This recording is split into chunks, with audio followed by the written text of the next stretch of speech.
നമസ്കാരം. ഏറ്റവും സന്തോഷത്തോടെ അഭിമുഖം ചെയ്യാൻ ഒരു അവസരം കിട്ടുക എന്നുള്ളതാണ് ഓരോ മാധ്യമപ്രവർത്തകനും മാധ്യമപ്രവർത്തകയും ആഗ്രഹിക്കുന്നത്. അത് നിങ്ങൾ ഏറ്റവും ഇഷ്ടപ്പെടുന്ന വ്യക്തിയോടായിരിക്കുക. ആ വ്യക്തി നിങ്ങൾ ആഗ്രഹിക്കുന്ന തരത്തിൽ അല്ലെങ്കിൽ അതുക്കും മേലെ ഒരു വിജയം നേടിയ ഒരു നിമിഷത്തിലാണെങ്കിൽ എത്രയായിരിക്കും സന്തോഷം. ആ ഒരു ഫീലിംഗ് അല്ലെങ്കിൽ ആ ഒരു സന്തോഷത്തോടു കൂടിയാണ് ഞാൻ ഇന്ന് എൻ്റെ പ്രിയപ്പെട്ട പ്രേക്ഷകർക്കൊപ്പം ചേരുന്നത്. എല്ലാ പ്രിയപ്പെട്ട റിപ്പോർട്ടർ പ്രേക്ഷകർക്കും സ്വാഗതം. തത്സമയം സുരേഷ് ഗോപി തൃശ്ശൂരിൻ്റെ MP നമുക്കൊപ്പം ചേരുകയാണ്. എനിക്കൊപ്പം Shri Andrew Augustine, reporter, MD and managing editor. Sir, സന്തോഷമായില്ലേ സാറിന്? വളരെയധികം സന്തോഷമാണ്. തൃശ്ശൂർ എടുത്തു. സുരേഷ് ഏട്ടൻ്റെ മുമ്പിൽ എൻ്റെ റിപ്പോർട്ടർ TV-യിൽ വന്നതിന് ശേഷം എൻ്റെ ആദ്യത്തെ 1-to-1 ഇൻ്റർവ്യൂ ആണ്. അത് സുരേഷ് ഏട്ടനോട് ചെയ്യാൻ പറ്റിയെന്ന് പറയുന്നത് വളരെ സന്തോഷമുള്ള കാര്യമാണ്. Welcome to this show Suresh ഏട്ടാ. സുരേഷ് ഏട്ടാ, തൃശ്ശൂരുകാർ മാത്രമല്ല, ലോകത്തെവിടെ മലയാളിയുണ്ടോ അവർ ആഗ്രഹിച്ച ഒരു വിജയമെന്ന് പറയുന്നത് കേരളത്തിലെ 20 നിയോജക മണ്ഡലങ്ങളിൽ തൃശ്ശൂരായിരുന്നു.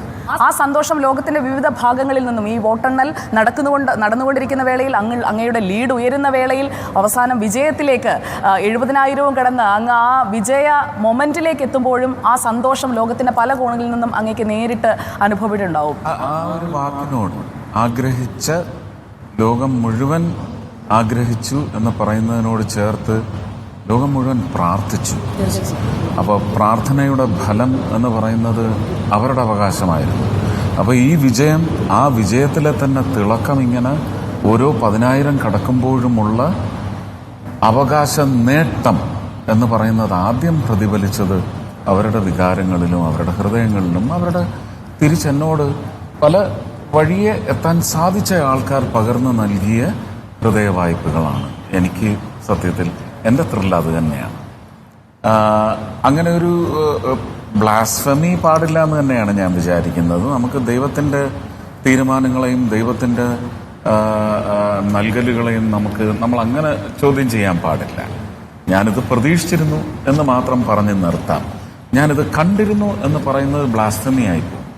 കാരണം ഞാനിത് തീർത്തും ദൈവത്തിൻ്റെ ഇച്ഛ നടപ്പിലായി എന്ന് ഞാൻ വിചാരിക്കും. ഞാൻ അത്രയും സിൻസിയറായിട്ടാണ് ഞാൻ തൃശ്ശൂരും കേരളത്തിലെ ജനങ്ങളോടും ഞാൻ ഒരുപക്ഷെ എൻ്റെ ഹൃദയം കൊണ്ട് സമ്മതിച്ചിട്ടുള്ളത്, ഹൃദയം കൊണ്ട് പ്രവർത്തിച്ചിട്ടുള്ളത്, ഹൃദയം കൊണ്ട് സംസാരിച്ചിട്ടുള്ളത്, ഹൃദയം കൊണ്ട് പ്രവർത്തിച്ചിട്ടുള്ളത് എല്ലാം വളരെ ആത്മാർത്ഥമായിട്ടാണ്. അതിന് ഒട്ടും ഒരു രാഷ്ട്രീയക്കാരൻ്റെ, ഒരുപക്ഷെ പൊതുസമൂഹം വിലയിരുത്തി പറയുന്ന ഒരു standardised mental condition of a politician എന്ന് പറയുന്നുണ്ട്. അതിൽ ഒരു മാലിന്യങ്ങളുമില്ലാന്ന് ഞാൻ ഇപ്പോഴും നെഞ്ച് പിളർത്തി, ചങ്ക് പിളർത്തി കാണിക്കാൻ തയ്യാറാണ്. ഇല്ല, ഞാൻ സത്യസന്ധമായ സ്നേഹത്തോടെ തന്നെയാണ് വന്നിട്ടുള്ളത്. പിന്നെ എൻ്റെ സ്വഭാവ സവിശേഷത ഒന്നിനു വേണ്ടിയും എനിക്ക് മാറ്റിവെക്കാനൊക്കത്തില്ല. എനിക്ക് സങ്കടം വന്നാൽ ഞാൻ എക്സ്പ്രസ് ചെയ്യും. എനിക്ക് ഗ്ലിസറിൻ്റെ ആവശ്യമില്ല.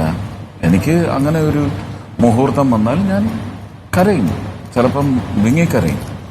എനിക്ക് കോപമല്ല എനിക്ക് വരുന്നത്. ഇംഗ്ലീഷിൽ അതിന് പറയുന്നത് ആംഗ്വിഷ് എന്ന്.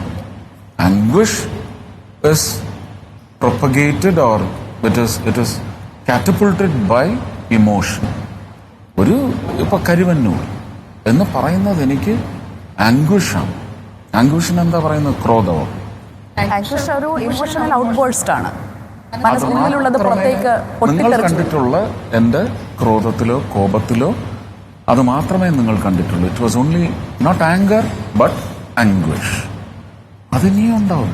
ഒരു റിഫ്ലക്ഷൻ ഓഫ് സുരേഷ് ഗോപി. അതായത് സുരേഷ് ഗോപി എന്ന മനുഷ്യൻ ഒരു രാഷ്ട്രീയക്കാരൻ എന്നതിലപ്പുറം പലരോടും തൃശ്ശൂർ മണ്ഡലത്തിലായാലും അവിടെ ഈ നമ്മുടെ ക്യാമ്പയിൻ്റെ ഭാഗമായിട്ട് അല്ലെങ്കിൽ ഞങ്ങളുടെ പരിപാടികളുടെ ഭാഗമായിട്ട് പോകുമ്പോൾ എനിക്ക് മനസ്സിലാക്കാൻ കഴിഞ്ഞത് സുരേഷ് ഗോപി എന്ന മനുഷ്യനെ അവർ തിരിച്ചറിഞ്ഞിട്ടുണ്ട്. എന്താണ് സുരേഷ് ഗോപി എന്ന് തിരിച്ചറിഞ്ഞിട്ടുണ്ട്. അതായത് കുപ്രചരണങ്ങൾ പല തരത്തിലായിരുന്നു. അതായത് BJP എന്നുള്ള പാർട്ടിയോടുള്ള വിരോധമുണ്ടാകാം, അതുപോലെ തന്നെ ചാണകം എന്ന് വിളിച്ചുകൊണ്ട് കേരളം ചാണകത്തിൽ ചവിട്ടരുത്, തൃശ്ശൂരിൽ ചവിട്ടരുത് എന്ന് പറഞ്ഞുകൊണ്ടുള്ള പ്രചാരണമാകാം. അതേസമയം മതത്തെ ഉപയോഗിക്കാൻ ശ്രമിക്കുന്നു എന്ന് പറഞ്ഞുകൊണ്ട് കിരീട സമർപ്പണത്തെ വിവാദമാക്കുന്നതായിരിക്കാം. അങ്ങനെ പലതരത്തിലുള്ള കരുവന്നൂരിൽ 18 മണിക്കൂർ പദയാത്ര നടത്തിയപ്പോൾ പദ വന്നു എന്ന് പറഞ്ഞുകൊണ്ടുള്ള പ്രചാരണമാകാം. അങ്ങനെ പറയാവുന്നതിൻ്റെ പരമാവധി എനിക്ക് തോന്നുന്നു നരേന്ദ്രമോദി കഴിഞ്ഞാൽ പിന്നെ ഏറ്റവും കൂടുതൽ അങ്ങനെയുള്ള കുപ്രചരണങ്ങൾ നേരിടേണ്ടി വന്ന വ്യക്തിപരമായി ഒരു പേഴ്സണൽ ലെവലിൽ നേരിടേണ്ടി വന്നിട്ടുള്ള ഒരു സ്ഥാനാർത്ഥി അത് സുരേഷ് ഗോപിയാണ്. ഇതിനെയൊക്കെ എങ്ങനെയാണ് അതിജീവിച്ചത്? എന്തായിരുന്നു അങ്ങയുടെ മനസ്സിൽ? ഇത്രേ അതിനകത്തുനിന്ന് മനസ്സിലാക്കിയുള്ളൂ. കാരണം അതെൻ്റെ ഒരു കൺവീനിയൻസ് അല്ലെങ്കിൽ എൻ്റെ ഒരു എസ്കേപ്പിസത്തിനുള്ള ഒരു മോഡ്യൂളായിട്ട് ഞാൻ എടുത്ത് അതിനെ അങ്ങ് മാറ്റിവെച്ചു.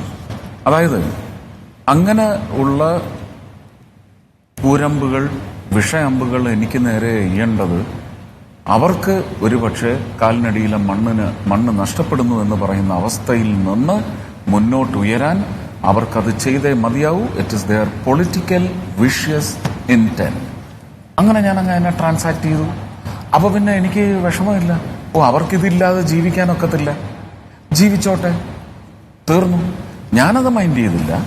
പക്ഷേ എന്നെ ഒന്ന് സപ്പോർട്ട് ചെയ്യാം, അല്ലെങ്കിൽ നിങ്ങൾ വിചാരിക്കുന്ന ആളല്ല ഇയാളെന്ന് വളരെ സത്യസന്ധമായി എന്നെ അറിയുന്ന ഒരാൾ പറയുമ്പോൾ അയാളെയും അയാളുടെ കുടുംബത്തെയും, എൻ്റെ ഭാര്യയും മക്കളും, അവർക്കിന്നും രാഷ്ട്രീയമില്ല.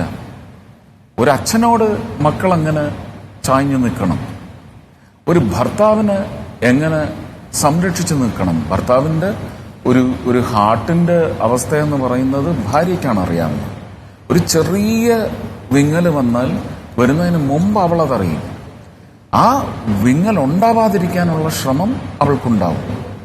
അങ്ങനെ എവിടെയെങ്കിലും എന്തെങ്കിലും ചേഷ്ടകൾ വന്നിട്ടുണ്ടെങ്കിൽ, ഞാൻ എൻ്റെ രാഷ്ട്രീയ രംഗത്തെ ഏതെങ്കിലും മുഹൂർത്തത്തിൽ അവരെയൊക്കെ കൊണ്ടുവന്നൊന്ന് ചേർത്ത് നിർത്തിയിട്ടുണ്ടെങ്കിൽ, അതിൻ്റെ പേരിൽ അവരുടെ നേരെ അമ്പ് പോകുമ്പോൾ സഹിക്കാൻ പറ്റില്ല.